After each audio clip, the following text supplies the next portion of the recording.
아담 안에서 영원히 멸망받을 죄인은 마지막 아담으로 오신 주님께서 인류의 운명을 다 걸머지시고 우리를 생명의 그리스도 안으로 인도해 주심으로써 사망과 지옥의 권세와 사탄의 권세로부터 벗어나게 하신 주님을 찬양합니다.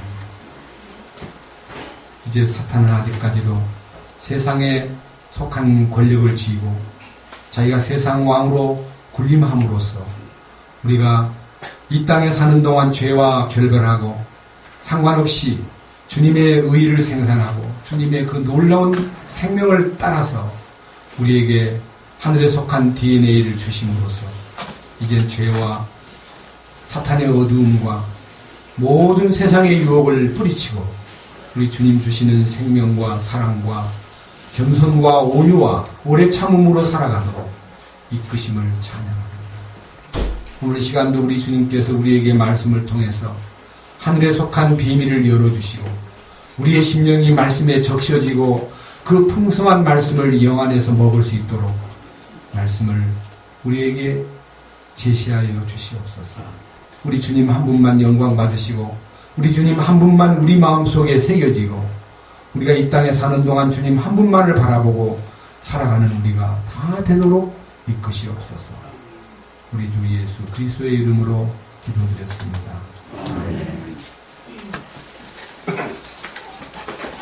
아가서 1장 말씀을 보겠습니다.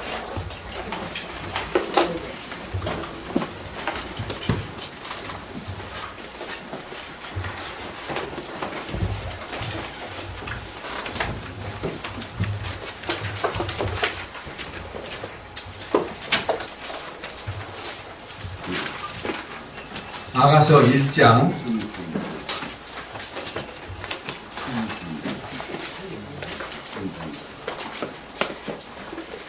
1절 말씀부터 4절까지 말씀을 읽겠습니다. 노래 중에 노래 곧 솔로몬의 노래라. 그분께서 자신의 입에 입맞춤으로 내게 입맞추시기 원하노니 당신의 사랑은 포도즙보다 더 나았나이다. 당신의 좋은 향유 냄새로 인하여 당신의 이름이 쏟아부은 향유 같사오니 그러므로 처녀들이 당신을 사랑하나이다. 나를 이끄소서 우리가 당신을 따라 달려가리이다. 왕께서 나를 자신의 방들로 데려가셨으니 우리가 당신을 기뻐하고 즐거워하리이다. 우리가 당신의 사랑을 포도즙보다 더 많이 기억하리니 곧바른 자들이 당신을 사랑하나이다. 아멘. 지난 주간에는 포도즙보다 나은 사랑을 함께 의논하고 말씀을 나누었는데요. 오늘은 3절의 말씀, 당신의 좋은 향유 냄새로 인하여 당신의 이름이 쏟아부은 향유 같사오니 그러므로 처녀들이 당신을 사랑하나이다. 이 아가서 1장 3절을 주제로 우리 주님이 쏟아부은 향유 같은 이름, 그 거룩한 이름을 함께 말씀에서 상고해 보겠습니다. 여러분, 예수님이라는 이름이 2000년 동안 세상에 퍼지고 있습니다. 아니 너무나 많이 퍼졌습니다. 여러분들 중에서 누군가가 죽을 때 유언을 하기를, 얘들아 내 이름이 이 세상에 널리 퍼질 것이다. 너희들도 내 이름을 널리 퍼뜨려야 된다. 이렇게 유언하고 죽었다면 그 이름이 얼마만큼 멀리 퍼지겠습니까?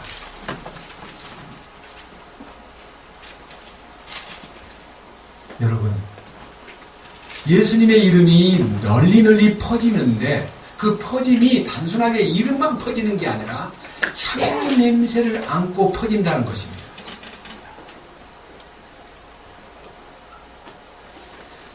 문제는 그 거룩한 이름이 내게 향유 냄새 같은 이름으로 다가온다면 그건 참 행복한 사람입니다. 그런데 오늘 이 아가서 1장 3절에 있는 당신의 좋은 향유 냄새로 인하여 당신의 이름이 쏟아부은 향유 같습니다. 그랬습니다. 쏟아부은 향이라는 것은요, 우리 주님이 갖고 있는 어떤 영적인 신비를 그 안에 내포하고 있습니다. 특별히 옛날에 하나님의 거룩한 뜻을 전하기 위해서 제사장과 선지자와 왕에게는 기름을 부었습니다. 기름 부은 자라는 말은 각각의 역할에 따라서 기름 부은 자로 불리웠지만은요, 나중에 성경 전체를 놓고 보면은 기름 부음을 받은 자라는 뜻은 메시아 혹은 그리스도, 우리 주 예수님을 나타내기 위해서 기름 부음의 관례가 전통적으로 이어졌습니다. 근데 그 기름이 어떤 종류를 가지고 기름을 부었냐 하면은 그 기름이 참으로 놀라운 향기로 복합되어 있습니다. 혹시 여러분 성경 중에서 하나님의 거룩한 성전에서 쓰는 기름이 어떤 공정 과정, 어떤 종류의 향료를 가지고 만들었는가 하는 것을 출애굽기 30장을 잠깐 펼쳐보겠습니다. 출애굽기 30장, 창세기 바로 다음에 출애굽기 30장.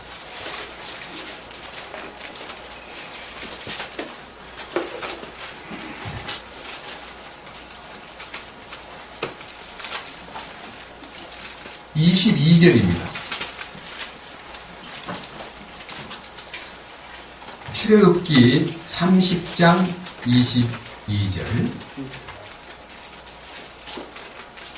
주께서 모세에게 또 말씀하여 이르시되 너는 또한 으뜸 가는 향료를 취하되, 그러니까 세상에서 제일 좋은 최고, 으뜸이라는 것은 넘버원을 말합니다. 으뜸 가는 향료를 준비하되 순수한 모략 500세겔과 그 절반만큼의 향기로운 육개 250세겔과 향기로운 창포 250세겔과 성소의 세겔에 따라 계피 500세겔과 올리브 기름 1흰을 취하여 그것으로 거룩한 기름을 만들되 약제사의 제조법대로 기름 혼합물을 만들라. 그것은 기름 부음에 쓸 거룩한 기름이 되리라. 이 거룩한 기름은 전부가 다 몰약, 육개, 창포, 계피, 올리브. 이 속에는요, 사실은 이 성경 지금 읽었던 이 출애굽기 30장 23절, 24절, 25절에 있는 말씀을 다 구별해서 얘기한다면 시간이 참 한 2시간이 요구됩니다. 그런데 여기에요, 이 모략은 주님의 죽으심을 설명하고, 그 다음에 육개는 주님의 죽으심의 그 효능, 주님의 죽으심의 결과가 무엇인가를 설명하는 향료고, 그 다음에 창포는 부활을 설명합니다. 창포는 일종의 갈대입니다. 그런데 그 갈대밭에서 꽃이 핍니다. 이게 뭐냐면 절망의 죽음의 늪에서 살아난 부활 능력을 얘기하고, 마지막 계피는 그리스도의 부활의 능력, 부활의 실제를 설명합니다. 그리고 그 속에다가 올리브를 통해서, 올리브는 주님의 죽으심의 결과로 인해서 거기서 나타난 부활의 실제가 올리브입니다. 올리브가 하나가 으개질 때는 죽음이지만 그 올리브의 죽음 때문에, 으개진 결과 때문에 나타난 기름이 바로 우리에게 향기로운 기름의 원자재가 된다는 것입니다.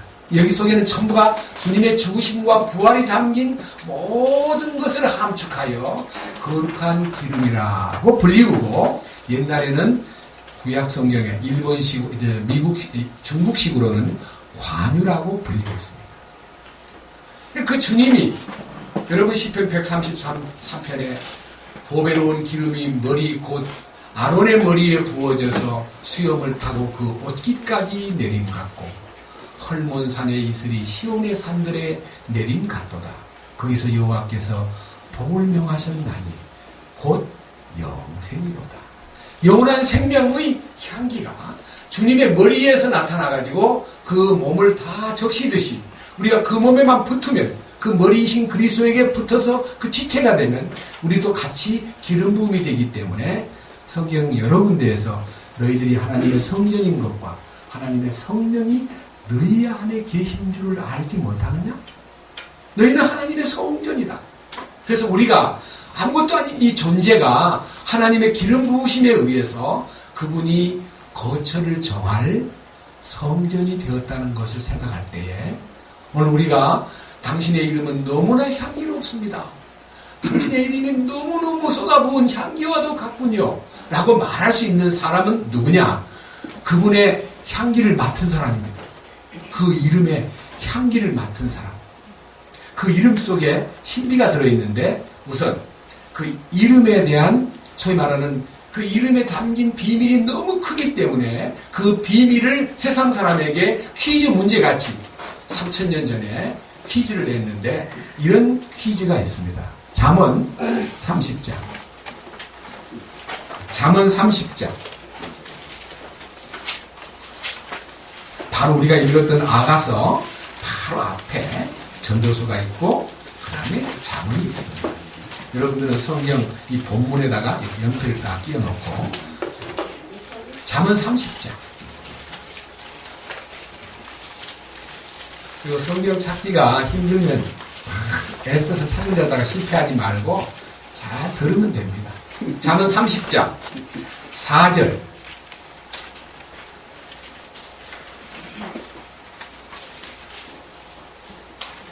누가 하늘에 오르셨느냐 혹은 내려가셨느냐 누가 바람을 자기 주먹 안에 모으셨느냐 누가 물을 옷에 싸셨느냐 누가 땅의 모든 끝을 굳게 세우셨느냐 네가 말할 수 있거든. 그분의 이름이 무엇이며 그분의 아들의 이름이 무엇이냐.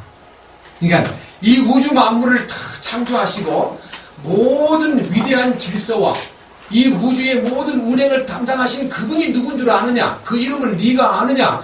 그 아들을 네가 아느냐? 이렇게 묻는 거예요.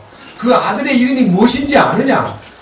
여러분, 그 아들의 이름이 무엇이냐 이거예요. 근데 구약에서는요, 이 지금 읽었던 잠언은 솔로몬에 의해서 기록이 되었는데 솔로몬 시대보다 오히려 조금 더 늦은 이사야 시대에 와가지고요. 이제 이 잠언 30장을 쓴 BC 천년경 이 얘기인데요. 잠언 30장을 예언으로 이게 아들의 이름이 무엇인지 아느냐고 물었는데 이사야는 BC 700년경, 300년 후에 성령의 계시를 받아가지고 그 아들이 말이야 굉장한 신비에 속한 이름이 있는데 내가 그 얘기 좀 할게 하고 그 아들의 이름을 딱 내미는데 그 아들의 이름이 얼마나 위대하고 놀랍고 신기하지요. 그건 비밀이에요. 이사야 9장 조금 뒤로 넘기셔가지고 아가 다음이 이사야입니다. 이사야 9장.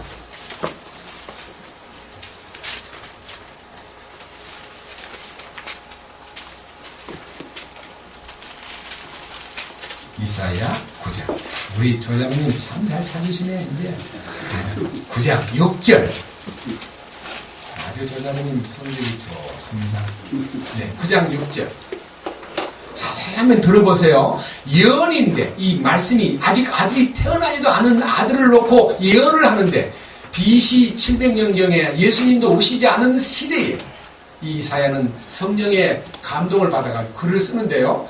6절 뭐라고 되어 있느냐면요. 이는 한 아이가 우리에게 태어날 것이고 그랬습니까?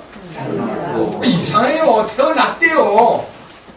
이게 뭐냐면 하나님은 항상 현재이기 때문에 하나님은 어제나 오늘이나 영원토록 동일하신 분입니다. 하나님은 시간을 초월하신 분입니다. 하나님은 공간 개념이 없는 분입니다. 우리는 시간 속에 살고 있고 우리는 시간이 우리를 독촉함으로써 벌써 나와서 이제 50년 넘는 사람, 60년 넘는 사람, 저같이 70년 넘는 사람, 오늘 여기 처장님 같은 분은 80년 가까이 된 사람 이렇게 각각의 시간 속에서 착착착착 가면서 우리는 우리의 운명을 독촉하고 있지만요. 예수님은 시간을 초월하신 분이기 때문에 이는 한 아이가 우리에게 어떻게 했다고요? 태어났고 벌써 이거는 과거 시제로 딱 표현하는 거예요. 태어났고 날 것이고가 아닙니다. 낳고 또 한 아들을 우리에게 주실 것인데 그랬습니까?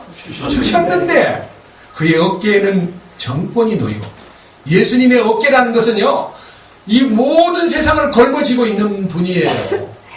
그 중에서 요한복음 1장 29절을 보면 세상 죄를 걸머쥐고 가신 하나님의 어린 양으로 오신 분이기 때문에 먼저는 세상의 정권을 걸머쥐기 전에 그분은 죄를 걸머졌습니다.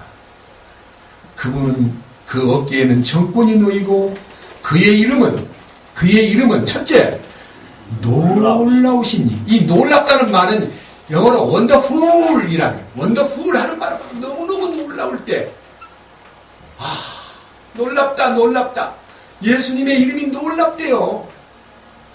두 번째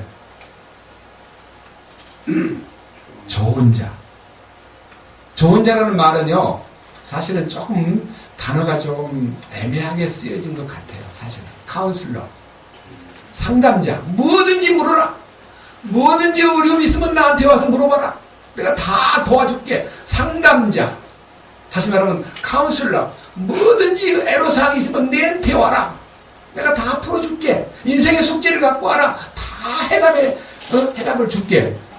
카운슬러. 세 번째는 뭐예요? 강하신 하나님. 강하신 하나님이란 말은 전능자, 마이티가. 그러니까 못할 것이 없는 전능하신 하나님. 그 위대하신 하나님. 아들이 놀라우신 분, 카운슬러, 강하신 하나님. 또 뭐예요? 네 번째, 영원히 존재하는, 영존하는 아버지.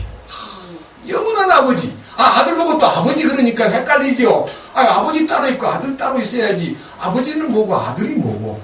왜 그분이 영존하는 아버지라 그러냐.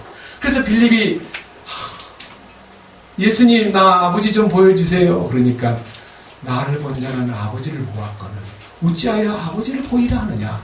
나와 아버지는 하나다. 이렇게 말씀하신 예수님 얘기를 들어보면요. 그 예수님 자신이 하나님이신 그 위대하신 분이 사람이 되어 오셨다는 거예요. 그래서 그가 영존하는 아버지이며 마지막 뭐라 그랬어요? 평화의 통치자, 평화의 왕. 이게 이제 우리가요 평화의 왕을 만났고 평화의 왕을 모셨는데 왜 우리 생활이 평화롭지 못합니까? 평화의 왕이 통치를 하시는데 예? 사탄이 통치할 때는 괴롭고 어둡고 답답하고 막 쫓기고 힘들고 죽고 싶고 이랬는데 평화의 왕이 오셨는데 왜 괴롭고 답답하고 뭐 힘들고 미칠 것 같고 뭐 있을 수가 있겠습니까?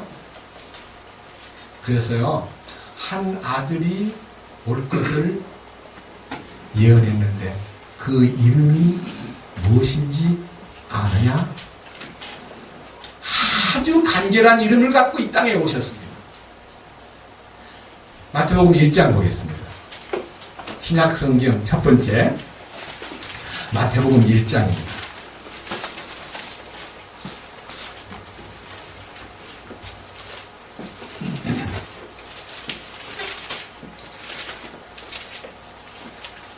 마태복음 1장 20절. 그가 이 일들을 생각할 때 보라 그의 주의 천사가 꿈에 그에게 나타나 이르되 너 다윗의 자손 요셉아 내 아내 마리아 데려오는 것을 두려워하지 말라. 그녀 안에 수태된 자는 성령님으로 말미암았느니라. 그녀가 아들을 낳으리니 너는 그의 이름을 예수라고 하라. 이는 그가 자기 백성을 그들의 죄에서 구원할 것이기 때문이니라. 예수라는 말은 구원자라는 뜻입니다. 히브리 말로 예수라는 말은 우리가 말하는 예수라는 이름의 그 원어가요. 예수아입니다. 예수아. 구원이라는 뜻입니다. 그러니까 그 신비한 이름 속에 있는 그분의 이름이 주는 의미가 우리 속에 향기롭게 구원이라는 놀라운 축복이 이루어질 때 그 구원의 향기가요. 예수님의 이름 안에 있구나. 그래서 여러분 혹시 사도행전 4장 12절에 천하 인간에게 구원을 얻을 만한 다른 이름은 준 적이 없다. 예수님 뿐이다. 예수님 한 분뿐이다. 이렇게 말함으로써 그분의 구원의 향기가요. 우리 인생의 모든 슬픔과 비극과 죽음에 처한 절망을 다 걷어내버리고 진정한 평화와 감사와 감격과 찬양과 찬송할 수 있는 사람으로 바꾸어버리는 것입니다. 그분의 좋은 향기가 당신의 그 이름 속에 들어있고 그 쏟아부은 향기의 향유 냄새가 내 삶 속에 퍼지고 이 세상에 지금 2000년 동안 퍼졌는데, 혹시 요한복음 여러분 12장에 보면 막달라 마리아가 예수님 앞에 와서 순전한 나드 한 옥합을 깨트려서 그의 발에다 쏟아부어버리고 그의 머리카락을 풀어가지고 그분의 팔을 닦고 있을 때에 옆에 있던 다른 사람들이 그걸 왜 그 쏟아부어 팔아가지고 가난한 자들을 좀 동정하지 하고 말할 때 예수님이 그 방 안에 향유 냄새가 가득하더라고 말씀하시면서 여자를 괴롭히지 마라. 저가 내게 좋은 일을 하였다. 이 향유를 내 몸에 부은 것은 나의 장사를 위한 것이었다. 해서 그 향유 속에 주님의 죽음을 설명하는 향기가 나타났습니다. 그러니까 주님의 죽으심과 향기는 별개의 의미입니다. 주님의 죽으심의 가치가 이 인류 역사 속에 향기로 나타나는데 그 향기는 우리 자신들이 영원히 죄로부터 해방되는 향기예요. 그 방 안에 가득한 향기가 세상에 가득하고 21세기 오늘 우리들 속에도 그 향기가 퍼지고 있다는 것은 너무 놀랍지 않습니까? 여러분, 그것이 여러분 안에서 향기로 나타나지 않습니까? 저는요, 그 이름이 어떤 의미가 있길래, 어떤 매력이 있길래 그 향기를 그 이름 안에서 맡을 수 있다고 하는가. 여기 마태복음 1장 23절을 보겠습니다. 보라, 처녀가 아이를 베어 아들을 낳을 것이요 그들이 그의 이름을 임마누엘이라 하리라 하셨으니 이것을 번역하면 우리와 함께 하시는 하나님이라는 뜻이라. 임마누엘 하나님, 예수님은 임마누엘입니다. 단순히 구원만 하고 떠나버리고 너희들 구원하라 이게 표를 주면서 이거나 하나 받아라, 나중에 천국 올 때 갖고 와라, 이게 아니고요, 구원을 줌과 동시에 우리와 함께 계신다는 것입니다. 우리와 함께 계시는 하나님. 그러니까 우리를 떠나지 않고 우리와 함께라는 것은요, 요한복음 15장에 내가 너희 안에, 내 말이 너희 안에, 너희가 내 안에 있으면 이 사람은 축복을 받은 사람이다. 여러분 가운데 제가 어제도 어떤 분을 만나서 이렇게 얘기했습니다. 손님같이 예수를 믿는 사람은요, 교회 와가지고 대부분 손님은 지금 앞자리 앉기를 좋아하지 않습니다. 또 뒷자리 대부분 앉아가지고 구경도 좀 하고 누가 왔나 주는 거 받아 먹고 설교 듣고 또 점심 주면은 또 점심 먹고 갈 때는 안녕히 계세요 하고 가는 것이 손님입니다. 주인은 손님같이 하지 않습니다. 방 안에 분위기가 어떻게 되어 있는지, 제대로 놓여 있는지, 이게 삐뚤어 놓여 있으면 주인의 눈에는 이게 보입니다. 손님은 삐딱하게 나왔구나 그렇게만 보지만요, 주인은 와서 바로 넣습니다. 주인은 책임을 느낍니다. 그게 뭔 말입니까? 주인은 가족입니다. 그 가정에 주님이 아버지고 우리는 그의 자녀들입니다. 교회는 주님의 자녀들이 모여있는 공동체요, 다 주인의 아들들, 주인의 아들들로서 우리가 분깃을 받은 사람입니다. 예수를 믿되 손님처럼 믿으면 천국 가서도 손님은 들어오지 못합니다 라고 얘기합니다. 손님은 들어오지 마세요. 그래서 우리가 주님의 향기를 맡고 주님의 그 향기 속에서 우리 자신들이 그 주님의 이름이 임마누엘 하나님, 그 이름이 얼마나 위대한가를 소유한 사람으로서 특권이 또 있습니다. 특권. 그 이름을 믿고 그 이름을 힘입어 구원을 받고 그 이름 임마누엘과 함께하는 사람들 속에 주님이 약속한 약속이 엄청 많은데 그 약속을 구약에서 한번 잠깐 보고 신약으로 넘어가 보겠습니다. 우선 시편 9편 말씀을 보겠습니다. 시편 9편입니다.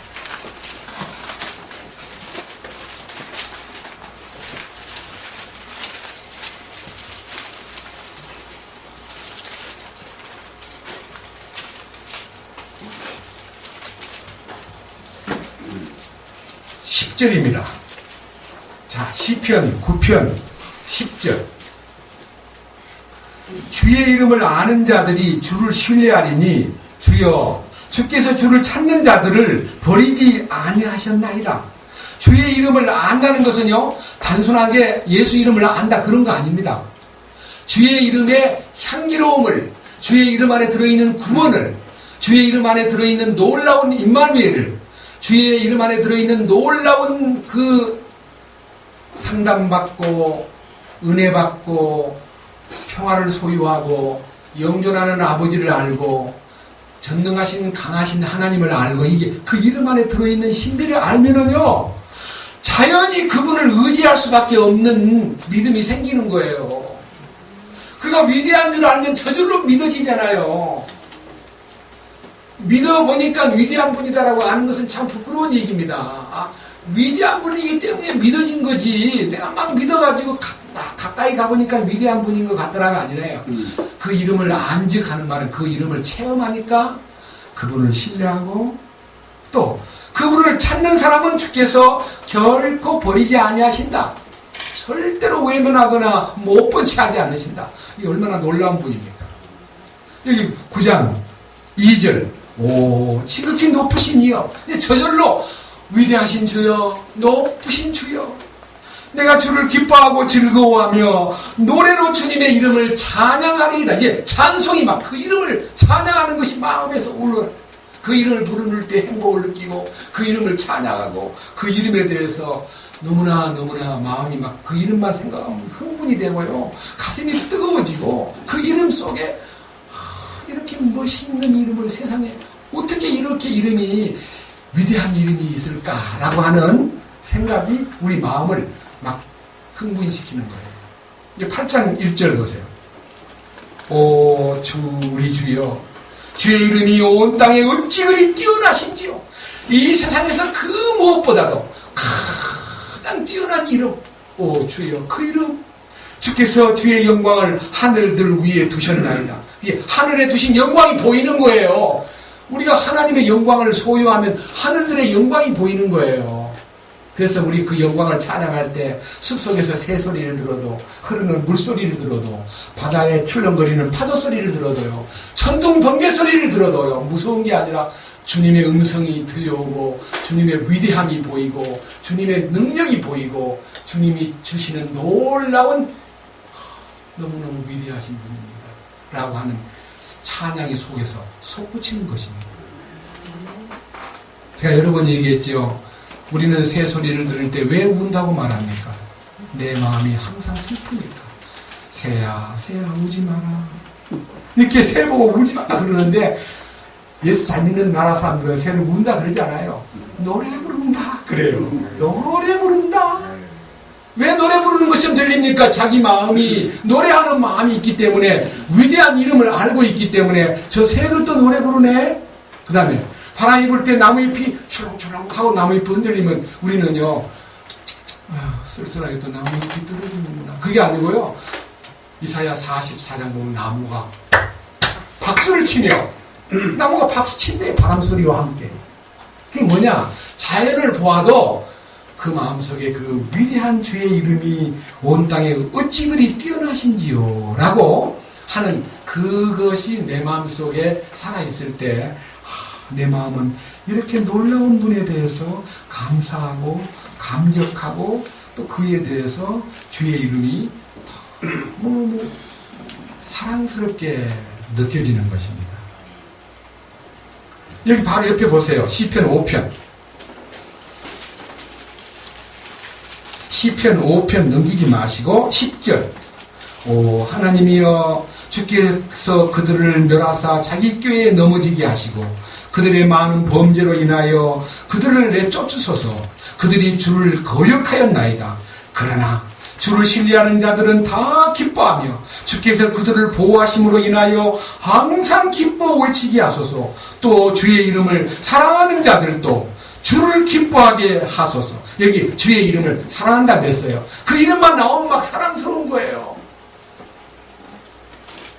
여러분, 그 이름을 사랑하고 그 이름을 신뢰하고 그 이름을 참으로 의지할 때에 그가 나에게 기쁨을 공급하는데 반대로 자기 꾀에 빠져서 범죄하기를 쉬지 않고 하나님을 거역하며 사는 사람은 쫓기는 생활, 쫓기는 운명으로 달려간다는 것입니다. 여러분, 주의 이름 안에 머물러 있다는 것이 얼마나 큰 행복인가를 여러분 평소에 못 느끼셨다면 이 아가서 1장 3절에 향기로운 이름, 쏟아부은 이 향유에 거기에 적셔진 당신의 이름을 보므로서 모든 처녀들이 당신을 사랑하나이다. 여기서 말하는 처녀라는 것은요, 아까 술람이 여자의 마음속에는 주님과의 개인대 관계가 너무 좋아진 상태의 이긴 자를 말하고, 처녀들은 많은 믿는 자를 말합니다. 다 주님 좋아한다 그래요. 근데 좋아하기는 좋아하는데 왜 전적으로 좋아해야 되는데 돈 좋아하고 세상 좋아하고 세상 친구 좋아하고 이렇게 세상에 빠져서 눈이 두 눈으로 갈라진 사람, 이것 봤다가 저것 봤다가 예수 믿어서 천당도 가고 싶고 세상에서 재미있게 살고 싶고 이 두 개를 지고 있는 사람은 아까 말한 대로 그 이름 속에 들어있는 향유 냄새를 맡지 못하는 것입니다. 그 이름을 참으로 사모하고 참으로 그분만을 향하는 마음이 있을 때 이런 놀라운 사실들이 주어집니다. 조금 더 뒤로 넘기셔가지고요. 시편 45편 보겠습니다. 시편 45편.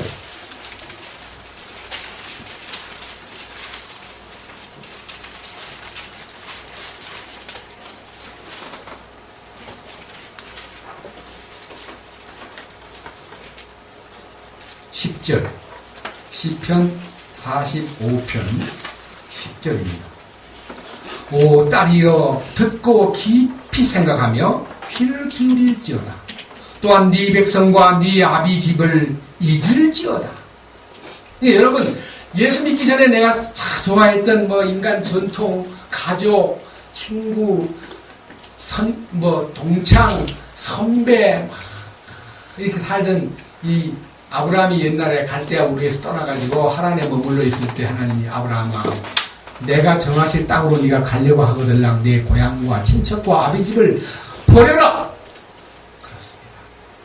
우리는 우리가 모르고 살던 과거에 아버지처럼 섬겼던 세상과 모든 백성들을 다 잊어버려야만 무슨 축복이 주어지냐. 그것을 잊어버리지 아니한 사람한테는 이것이 상관이 없지만요. 11절에 뭐라 그랬습니까?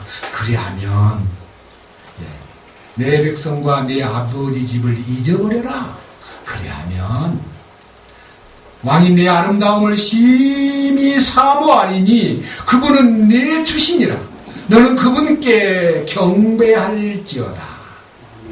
이게 뭔 말이냐? 세상을 내가 잊을래야 잊을 수 없는 관계로 살아왔는데 성령을 받으면요 저절로 마음속에서 그렇게 좋아하는 세상과 세상 향락과 세상에 속한 모든 것이요 징그럽게 보이고요 취미가 딱 떨어져 버리는 거예요. 꼴도 보기 싫은 거예요. 그것이 변화예요.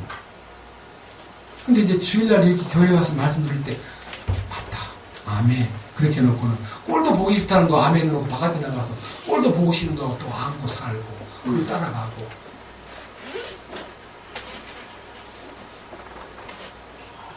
여러분 탈무드에 있는 얘기를 오늘 처음 오신 분들을 위해서 또 한 번 하겠습니다. 세상에 세 친구가 있다 그랬습니다. 세상에 세 종류의 친구가 있다. 첫째 친구는 얼마나 좋아하는지요. 막 자다가 막 새벽에 불러도 나가고요. 막 머리가 찌끈찌끈 아픈데도 막 그냥 부르면 막 쫓아나간대요. 그만큼 친한 사이에 막 목숨 걸고 살아가는 친구예요. 또 한 친구가 있는데 그 친구는요 여유롭게 만나고 싶고 만나면 반갑고 안 만나면 좀 보고 싶고 그러면서 간간히 좀 오라 그러면 미안해 바빠서 다음 일요일날 보자 이렇게 미루기를 자주 하는 친구가 있어요. 그 친구는 좀 덜 친한 친구예요. 그 다음에 세 번째 친구. 전혀 그쪽에서는 그렇게 나한테 만나자고 온갖 방법으로 좋은 웃음을 짓고 가까이 접근해도 싫어. 아, 귀찮다고 제발 좀 그러지 마. 너 왜 그래? 난 너 별로 안 좋아. 딴 데 가봐. 딴 친구하고 놀아. 난 니하고는 안 놀 거야 하고 배척받던 친구, 괄시받던 친구. 세 종류의 친구가 있다. 가장 친한 친구, 목숨을 건 친구. 두 번째는 만나면 반갑고 안 만나면 좀 섭섭한 친구. 세 번째는 만나고 싶지 않은 친구. 이 친구가 있는데 어느 날 왕이 이 친구를 보고 네 궁궐로 들어오라. 왕이 호출하면 그 호출은 두 가지래요. 죽느냐 사느냐. 심판받는. 엄청난 잘못한 게 없으면 부를 리가 없는데 나를 부른다니 어떻게 하면 좋냐 하고 혼자 가기가 너무 괴로우니까 왕의 호출을 받은 이 사람이 가장 친한 친구한테 가가지고 야야 나 너하고 같이 왕 있는데 가고 싶다. 왕이 나를 부르는데 내가 너무 불안하다. 나는 정말 불려가면 난 꼭 죽을 것만 같다. 어떻게 하면 좋냐. 그러니까 그 친구 그렇게 새벽에 불러도 가고 차다가 머리가 찌끈찌끈해도 나가고 정말 적극적으로 나갔는데 그 친구와 나는 같이 못 가. 나 니하고 그렇게 하려고 친구 삼은 거 아니다. 아, 이러는 거야. 난 니한테 얼마나 잘했는데 너 왜 그럴 수 있냐. 그러니까 어허 딴 데 가봐. 이렇게 탁 끊더래요. 그래서 너무 괴로워가지고 이제 불안하니까 두 번째 만나면 반갑고 안 만나면 이제 섭섭한 친구한테 가가지고 나하고 좀 같이 가자. 딱 나서더래요. 같이 간다. 그래서 같이 가자. 그랬더니 그래 같이 가는데 궁전 문 앞에까지만 간다. 그 안에는 네가 들어가라. 야 나는 같이 들어가자는 거 아니냐. 나는 그 안에 들어갈 일이 없어. 난 니를 동행해서 문 앞에까지만 가줄 거야. 아 이게 뭐 가나마나잖아요. 아무것도 같이 들어가야 돼. 그래서 야 그렇게 배척하고 미워하던 친구를 갈 데가 없으니까 그 친구한테 연락을 해가지고 같이 갈래? 그랬더니 같이 가냐. 안을까지 가겠냐. 이런 얘기를 기록해놓은 문서를 보고 라비어 이 뜻이 무엇이옵니까? 하고 물으니까 그 선생님께서 이렇게 답을 해주셨답니다. 여러분들 인생들의 가장 친한 친구가 누굽니까? 밤에 불러도 자다가 불러도 머리가 아파도 부를 때 뛰쳐나갈 수 있는 친구가 있다면 그 친구가 누구냐? 돈이다. 여러분 돈 생긴다 그러면요 10,000원 20,000원 준다면 안 나가지만 갑자기 100만원 준다고 새벽에 부르면 안 나갑니까? 아 나 머리 아파 나 자야 돼 그럽니까? 돈 생긴다 그러면 새벽에 안 나갑니까? 나가야죠. 돈이에요 돈. 돈은 내가 목숨 걸고 사랑했는데 내가 죽을 때쯤 되면요 돈은 나 죽는 자리에서 떠나버려요. 나 죽음 건너편은 같이 갈 수도 없고 가지도 않아요. 그렇습니다. 여러분 돈 얼마나 돈 하고 살았습니까? 그 친구는 진정한 친구가 아닙니다. 두 번째 친구는 친척입니다. 일가 친척. 전화 옵니다. 그러면 바빠 다음 주에 날 만나. 그리고 이제 간간히 만나면 반갑고 안 만나면 섭섭한 친구가 친척인데 친척 보고 내가 죽은 건너편에 심판을 받으러 가야 되는데 같이 가자 그러니까 그럼 같이 가지 그러놓고는 무덤 앞에까지만 와가지고요 울어주는 거예요. 네가 갔구나 애통하도다. 장례식장에만 와주는 것이 친척이잖아요. 안 그래요? 죽은 다음에 와가지고 막 그 사람 칭찬해. 살았을 땐 칭찬도 안 하던 사람. 그게 친척들 일가들의 모습인 거예요. 여러분 그 친척 나를 죽음 건너편까지 같이 동행할 수 없는 사람입니다. 죽음 건너편에 같이 동행할 수 있는 친구는 예수님 부모. 예수님 얘기만 꺼내면 야 바빠 죽겠다. 너 왜 자꾸 예수 그러냐. 늦지 않아. 여러분 그러나 죽음 직전에라도 예수님을 불러가지고 예수님 나를 좀 도와주세요 하고 강도같이 나를 오늘 당신의 낙원에 같이 좀 가게 해주세요. 그러니까 너 그동안 뭐하고 살았어? 나 하나도 안 믿었잖아. 연번했어? 교회 나본 적 있어? 이렇게 묻질 않고요. 주님이 십자가에서 오늘 네가 나와 함께 낙원에 있어요. 그렇게 답해주시는 분이 예수님이다. 여러분 예수님을 1번 친구로 삼아야 여러분들이 행복한 거지요. 보이는 세상은 잠깐이에요. 길어봐야 100년. 그리고 그 주님 나라에는 영원한 곳인데 왜 그 영원한 곳에 대한 그 투자는 안 하고 눈에 보이는 것만 적극적으로 돈 하다가 미치광이처럼 살다가 나중에 죽을 때는 갖고 가지도 못하고 죽는 것이 인생 아니냐 이거예요. 제 얘기 거짓말 같아요? 공통적인 거 아니에요? 아멘. 여러분 솔직히 목숨 걸고 돈에 어떻게든지 좀 많이 벌어가지고 부자 되려고 노력하는 것이 사람들끼리 만나면 최고 좋은 인사가 뭡니까? 부자 되세요. 부자 됩시다. 예수님을 생각하는 사람들이 너무 적은 속에 우리가 아가서 1장 3절에서 쏟은 향기름 같은 당신의 이름을 제가 사랑하고 사랑합니다 라고 말할 수 있다는 게 얼마나 놀라운 축복인지 그 이름이 우리에게 약속한 약속을 요한복음 14장에서 한번 보겠습니다. 요한복음 14장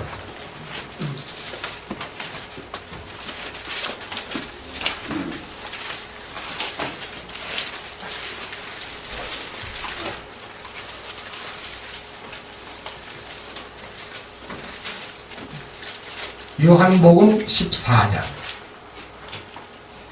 26절입니다.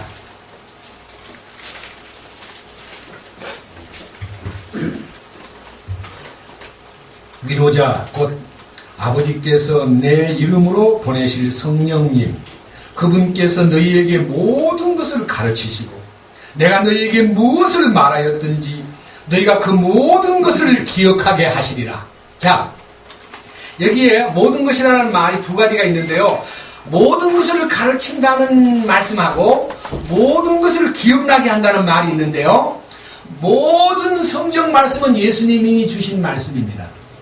그 말씀을요, 아무리 머리가 똑똑해도 성령 없이 이걸 보면요, 하얀 거는 종이고 까만 건 글자일 뿐입니다. 그런데요, 성령님, 보혜사 성령님을 받으면요, 이 성경이 주님의 음성으로 들립니다.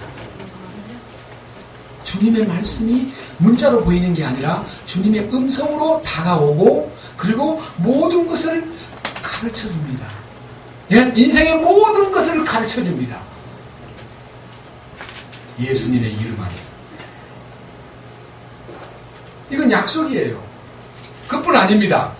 13절 보겠습니다. 너희가 내 이름으로 무엇을 구하든지 내가 그것을 행하리니 이것은 아버지께서 아들 안에서 영광을 받게 하려 함이라. 너희가 내 이름으로 무엇이든지 구하면 내가 그것을 행하리라.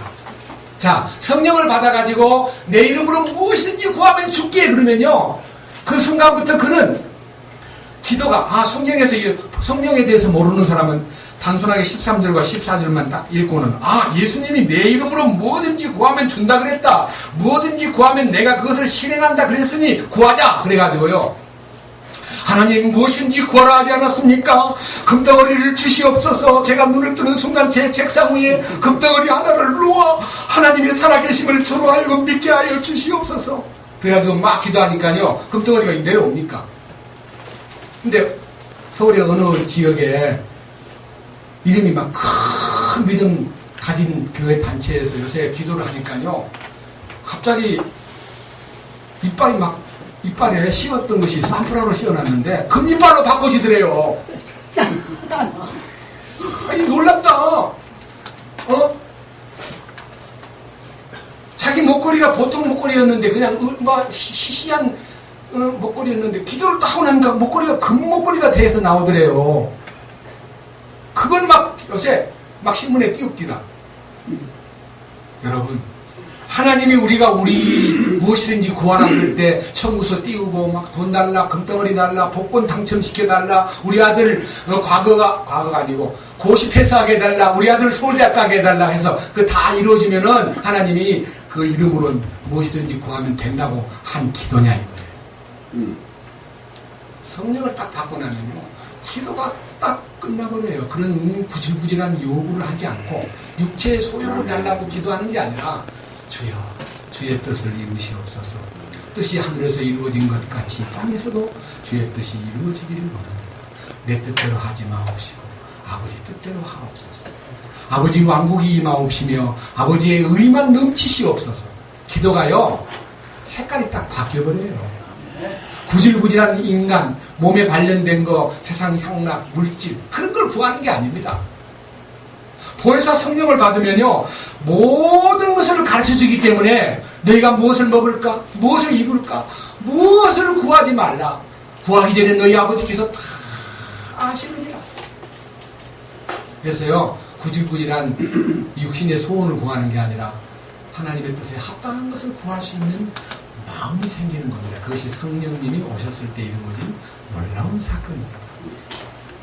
그런데 자, 그 다음 보십시오. 밑에 요한복음 15장 16절입니다.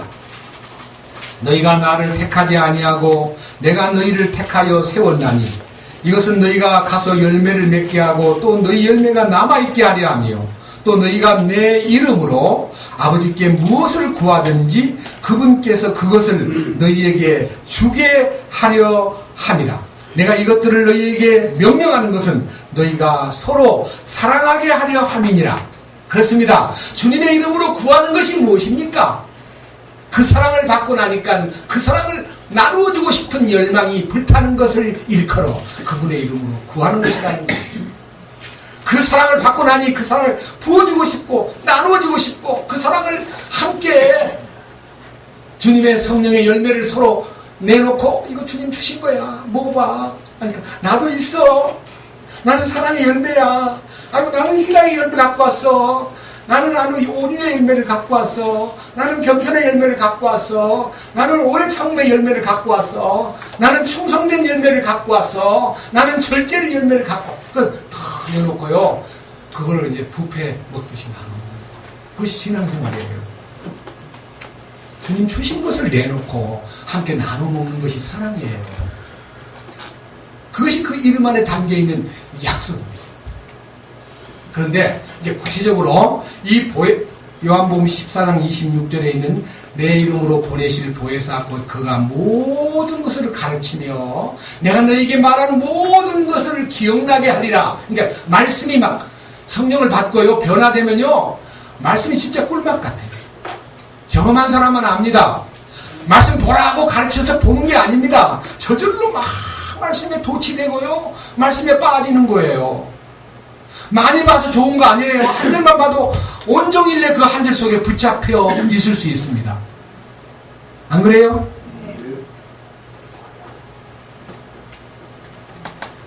그 현장으로 한번 가봅시다. 사도행전 2장 조금 뒤로 넘겨보세요. 사도행전 2장에 여러분들이 이제 주님의 이름이 나오면요 이름을 표시해 놓고 그 이름이 갖고 있는 가치와 그 향기를 한번 느껴봅시다. 자, 2장 36절 너무 자주 보던 성경인데요 오늘 새롭게 한번 주시해서 보기 바랍니다. 사도행전 2장 36절 그런즉 이스라엘 온 집은 확실히 알지니 너희가 십자가에 못 박은 그 동일한 예수님을 하나님께서 저와 그리스도로 삼으셨느니라 하니라. 이제 그들이 이 말을 듣고 마음속으로 찔려 베드로와 나머지 사도들에게 이르되 사람들아 형제들아 우리가 어찌할까 하거늘 이에 베드로가 그들에게 이르되 회개하고 너희 각 사람이 예수 그리스도의 이름으로 침례를 받아 죄들의 사면을 받으라. 그리하면 너희가 성령님을 선물로 받으리라. 여러분 성령을 선물로 준다 그랬는데 여러분 집회 가가지고 막 성령 달라고 기도하는 사람 많이 봤죠. 주여 성령을 주시옵소서 막 이런 사람 봤죠. 저도 그런 기도원에 가본 적이 있거든요. 성령 달라고 막 밤새도록 찾아 기도를 했어요. 주님은 말씀하시기를 회개하고 예수 그리스도 안으로 들어오면 죄들을 사면해주고 죄 사한 사람에게는 선물로 성령을 준다 그랬습니다. 성령은 선물로 받는 거지 뺏어가지고 기도해서 받는 거 아닙니다. 그의 이름 안에 여기 약속이 있습니다. 그 다음 한 장 넘겨보세요. 사도행전 3장에요 1절에 보면 9시 기도 시간에 베드로와 요한이 성전으로 올라갈 때에 나면서부터 안진뱅이 된 사람이 이 성전 위문 앞에, 아름다운 문 앞에 앉아가지고 베드로와 요한에게 구걸을 했습니다. 좀 도와달라고. 베드로와 요한이 아무것도 없어요. 그래서 그 사람을 보고 우리를 보라. 3장 4절 보면요, 우리를 보라. 그러니까 거지가 뭐 줄 알고 쳐다보는데, 예? 무엇을 받으려고 기대하면서 주의를 기울이고 쳐다보는데, 6절 이에 베드로가 이르되 은과 금은 내한테 동종을 구하는 돈은 도와줄 수가 없지만, 내한테 돈이 없기 때문에 돈은 도와줄 수가 없지만 내게 있는 것으로 네게 주노니 나사렛 예수 그리스도의 이름으로 일어나 걸으라.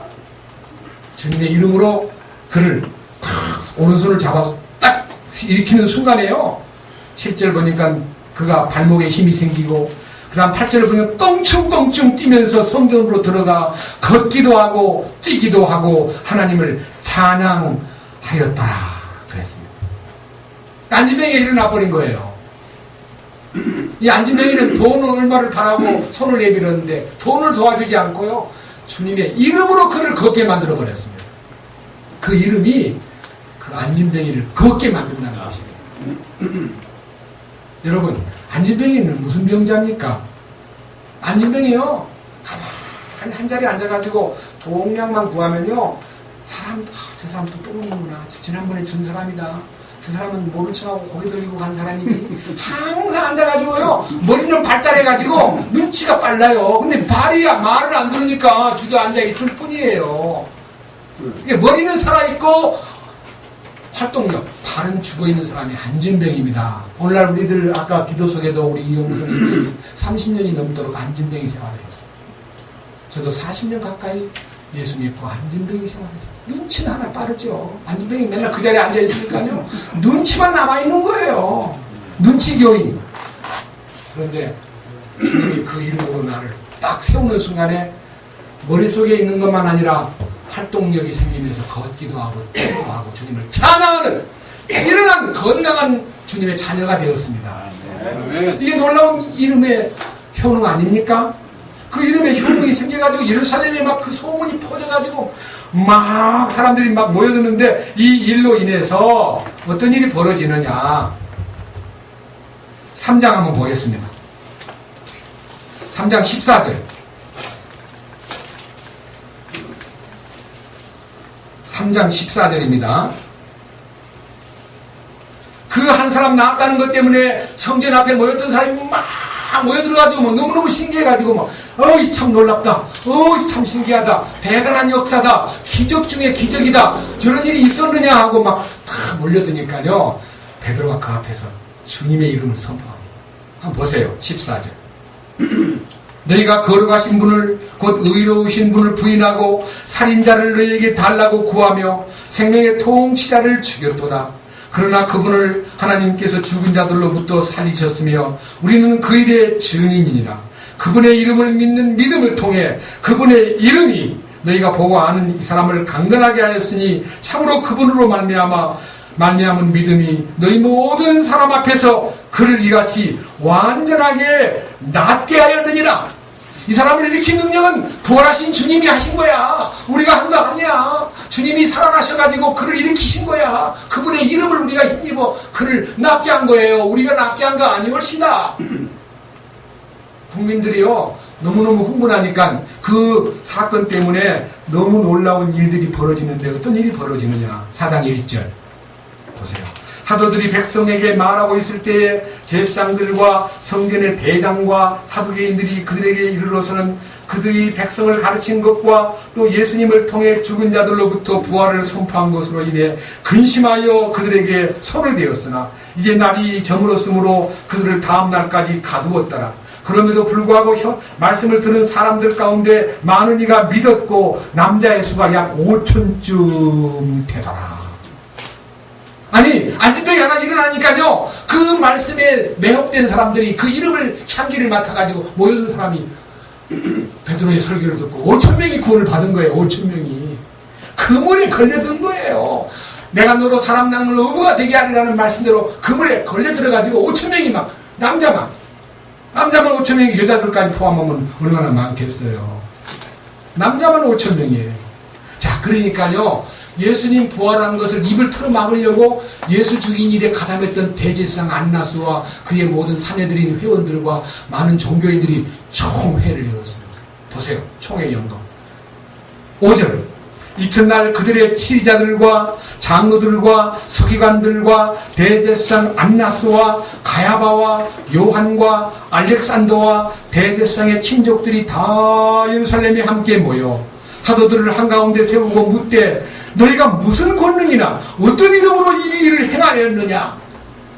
도대체 너희가 지금 말하는 그 이름이 뭐냐? 생전 듣지도 보지도 못한 이름을 가지고 막 소리 지르니까 그분이 낫게 하였다. 그분의 능력이 용서한다. 그분의 이름이 너희를 용서한다 하고 그분의 이름을 막 높이니까 그 이름이 무슨 이름이냐 하고 모른 척 물었는데 이 베드로가 성령님이 충만해가지고 대답을 하는데 8절. 그때 베드로가 성령님으로 충만하여 그 이름이 보혜사 곧 내 이름으로 보내실 보혜사께서 모든 것을 너희에게 가르치며 내가 너희에게 말한 모든 말을 기억나게 하리라.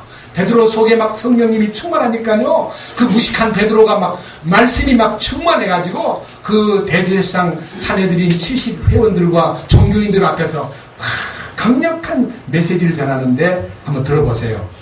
8절. 그때 베드로가 성령님으로 충만하여 그들에게 이르되 너희 백성의 치리자들과 이스라엘의 장로들아, 만일 그 허약한 사람에게 행한 선한 행위에 대하여 그가 어떻게 온전하게 되었느냐 하는 일로 우리가 오늘 이날 신문을 받는다면 너희 모두와 이스라엘 온 백성은 이것을 알라. 곧 너희가 십자가에 못 박고 하나님께서 죽은 자들로부터 살리신 나사렛 예수 그리스도의 이름으로 말미암아 곧 그분께서 그분으로 말미암아 이 사람이 온전하게 여기 너희 앞에 서 있느니라. 그분은 너희 건축자들이 업신여긴 돌로서 모퉁이의 머릿돌이 되셨느니라. 다른 사람 안에는 구원이 없나니 하늘 아래에서 우리를 구원할 다른 이름을 사람들 가운데 주지 아니하였느니라 하였더라. 아주 간략한 얘기입니다. 긴 설교는 아닙니다. 구약 성경 인용한 것도 없습니다. 너희가 죽인 예수께서 살아나셔가지고 이 사람을 낫게 하였다. 너희가 그를 죽이지 않았느냐? 근데 그분이 살아나셔가지고 이 일을 하셨다는 거야. 너무너무 어이가 없으니까요. 자, 13절. 이제 저들이 이제 사내들인 회원들과 대제사장의 가족들이 다 모여가지고 베드로와 요한에게 요한이 담대함을 보고 그들이 학문 없는 무식한 사람인 줄 알았으므로 이상히 여기며 또 그들이 전에 예수님과 함께 있던 줄도 알게 되고 병고침 받은 사람이 그들과 함께 서 있는 것을 보므로 그것을 변박할 말을 전혀 찾지 못하더라. 저들이 그들에게 공회 밖으로 나가 있으라 하고 명령하고 자기들끼리 의논하여 이르되 우리가 이 사람들을 어떻게 할까? 그들로 말미암아 참으로 주목할 만한 기적이 이루어진 사실이 예루살렘에 가는 모든 사람에게 드러났으므로 우리도 그것을 부인할 수 없도다. 이거 어떡하냐? 대책을 좀 세우자. 대책을 세우는 것이 그분의 이름을 틀어막는 겁니다. 그분의 이름. 그분의 이름을 틀어막으려면 그들의 입을 틀어막아야 됩니다. 그것이요, 초대교회 안에 주님의 이름이 향기롭게 퍼지고 있을 때에 그 이름을 더 이상 퍼져서는 안 된다고 그 입을 틀어막으려고 한 획책이요 17절 이하에 있습니다. 가만히 자세히 보세요. 뭐라고 했는가 보세요. 다만 그 일이 예수님이 죽었다가 살아나가지고 안진뱅이를 일으키고 5,000명을 구원받게 하고 성령이 강림했을 때 3,000명이 구원받고 예루살렘이 들썩하는데 그 일이 더 백성 가운데 더 이상 퍼지지 못하도록 어떻게 하나 했어요? 우리가 그들을 엄히 위협하여 그들이 이제부터는 이 이름으로 예수님의 이름으로 아무에게도 말하지 못하게 하자. 그것이 이제 사내들의 회원의 종교회의에서의 가결입니다. 이들을 더 이상 얘기 못하게 입을 틀어막자. 18절. 그들을 불러 그들에게 예수님의 이름으로 결코 말하지도 말고 가르치지도 말라고 명령하니라. 너 다음부터 절대로 예수님 이름 꺼내지 마라. 알았지? 예수님 이름으로 남 가르치면 안 돼. 알았어? 예, 대단한 명령권이 발동되었는데 제사장 집에 있는요, 대제사장 집에 있는 가정부 여자한테도 못 이겨가지고 예수님을 3번이나 부인하고 저주했던 베드로가요, 그 대제사장 산헤드린 회원 70명이 모였고요. 모든 종교인이 에워싸고 있는 그 현장에서 19절 그러나 베드로와 요한이 그들에게 응답하여 이르되 하나님의 눈앞에서 너희 말을 듣는 것이 하나님 말씀을 듣는 것보다 옳은지 너희가 판단하라. 우리는 우리가 보고 들은 것을 말할 수밖에 없노라. 우리는 그의 이름을 증거할 수밖에 없다. 이것이요 초대교회에 나타난 주님의 이름의 본의, 주님의 이름의 능력, 주님의 이름의 존엄성, 주님의 이름의 위대함, 주님의 이름의 향기였습니다. 제가 왜 이런 말을 강조한지 아세요? 아가서 1장 3절은 예언이에요.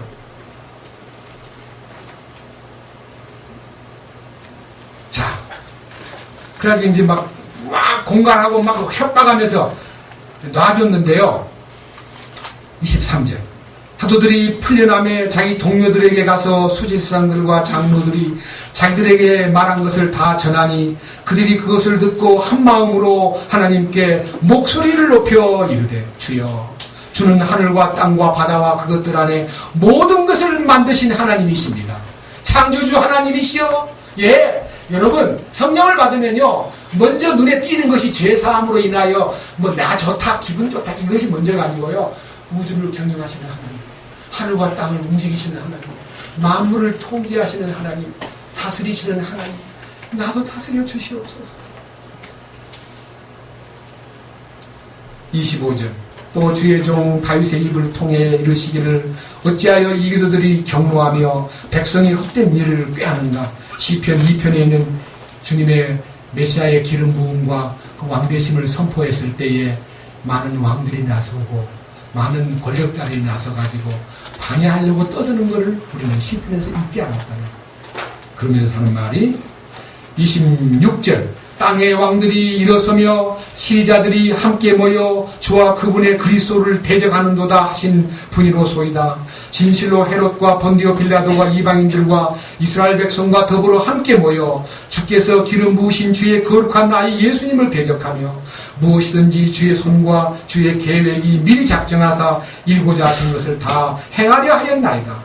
주여 이제 그들의 위협함을 보시고 또 주의 종들이 전적으로 담대히 주의 말씀을 말하게 하시며 주의 손을 내밀어 병을 낫게 하시고 또 표적들과 이적들이 주의 거룩한 아이 예수님의 이름으로 이루어지게 하옵소서 하더라. 예수님의 이름으로 더 번져가고 더 확장되게 하옵소서. 이 기도를 통해서 수많은 무리들이 성령으로 충만돼가지고 32절에 보니까요, 네? 놀라운 축복이 나타나면서 믿는 무리가 한 마음과 한 혼이 되고 모든 것을 공동으로 소유하고 그들 중에 아무도 자기 재산을 자기 것이라고 주장하는 자가 없고 많은 능력의 권능으로 예수님의 부활을 증거하면서 큰 은혜가 나타났더라 그랬습니다. 그 이름이요 21세기에 사는 우리니까 전해진 것입니다.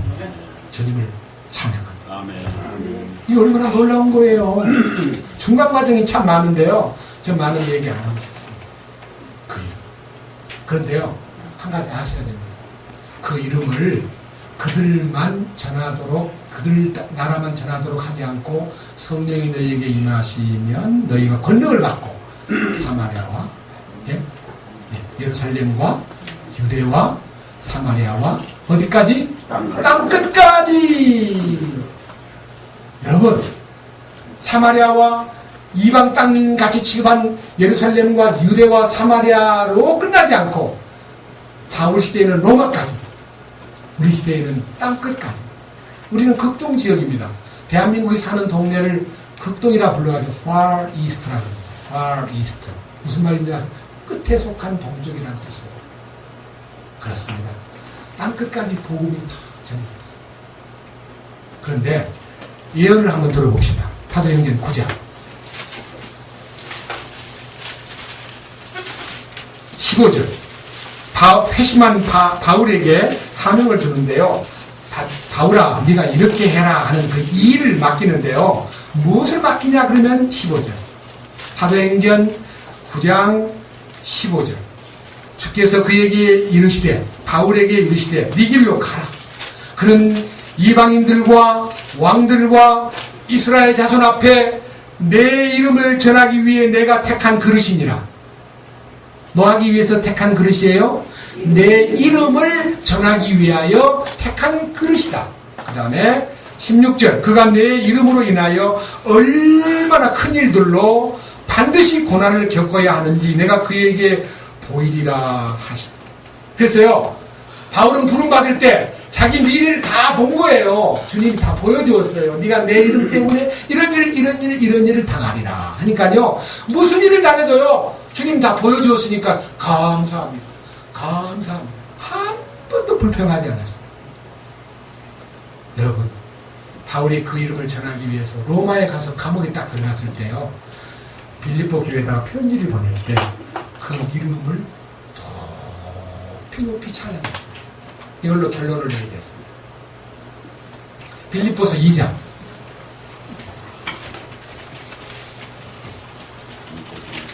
빌립보서 2장. 에베소, 빌립보, 골로새, 에베소서 다음에 빌립보입니다. 네.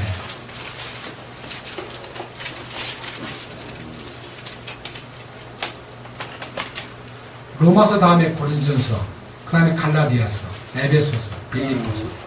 찾았습니까? 에베소 다음에. 자매님 좀 더 가야 됩니다.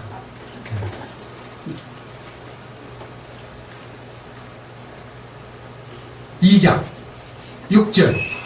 그분은 하나님의 형체로 계심으로 하나님과 동등됨을 강탈로 여기지 아니하셨으나, 이 말은요, 하나님의 동등된 위치에 있던 예수님이 자기가 자리를 뺏겨가지고 강탈당해가지고 야, 너 내 세상에 내려가, 세상 가서 일 좀 하고 온나, 이렇게 보낸 게 아니라 자기 스스로가 자기의 위치를 버리고, 7절, 스스로, 예수님 스스로가 무명한 자가 되사 자기 위에 종의 형체를 취하시고 사람의 모습으로 되셨으며, 하나님이 사람됨이라는 게요, 얼마나 놀라운 겸손, 자기 포기, 자기 부인이냐, 이 말이에요. 8절, 사람의 모양으로 나타나사 자기를 낮추시고 죽기까지 순종하셨으니 곧 십자가의 죽음이라. 주님이요, 십자가에 죽으신 그 사건이야말로 이 세상에서 자기를 가장 낮춘 사건이었다. 여러분, 그러니까 우리가요, 낮아지기 위해서는 그 십자가 안으로 들어가야 낮아지는 거예요. 우리 모두가 다 우월감을 갖고 남보다 뭔가 잘났다는 맛으로 사는데, 나 자신이 낮아지려면 주님 십자가 안으로 들어가면 낮아져 버려요. 그 순간 무엇이 일어납니까? 9절, 그러므로 하나님께서도 그분을 높이 올리시고 모든 이름 위에 있는 이름을 그분에게 주사. 우리 개혁성경에는요, 모든 이름 위에 뛰어난 이름을 그분에게 주사라고 되어 있습니다. 10절, 하늘에 있는 것들과 땅에 있는 것들과 땅 아래 있는 것들의 모든 무릎이 예수라는 이름에 굴복하게 하시고. 여러분, 세상 사는 동안에는 예수님 이름을 무시하고 깔보고 예수님 이름을 내던지고 살 수 있지만은요, 이 세상 끝나고 딱 운명된 다음에 그분 앞에 가면 저절로 무릎을 꿇어야 됩니다. 거기 가서 무릎을 꿇으면 무효입니다. 그건 지옥으로 보냅니다. 이 땅에서 무릎 꿇은 사람만 주님이 살아갑니다. 이 땅에서 그분 앞에 그분 이름 앞에 무릎 꿇은 사람만 주님이 그를 인정합니다. 나중에 죽은 다음에 그 문 앞에 들어가가지고 그분 보좌 앞에 무릎 꿇어봐야 헛일입니다. 아시겠습니까? 네. 거기 가서 무릎 꿇을 생각하지 말고, 거기 가면 무릎을 저절로 꿇어요. 그분 앞에. 이 세상 사는 동안에 그분 이름 앞에 무릎을 꿇어야 돼요. 무릎을 꿇고 11절, 모든 혀가 예수 그리스도는 주시라고 시인하여, 모든 혀가 이 땅에서 이 혀를 올리고 있을 때에 주여 당신은 왕이십니다, 당신은 주이십니다 라고 말할 수 있어야 하나님 앞에 영광을 돌릴 수가 있다고 말씀하셨습니다. 여러분, 부탁합니다.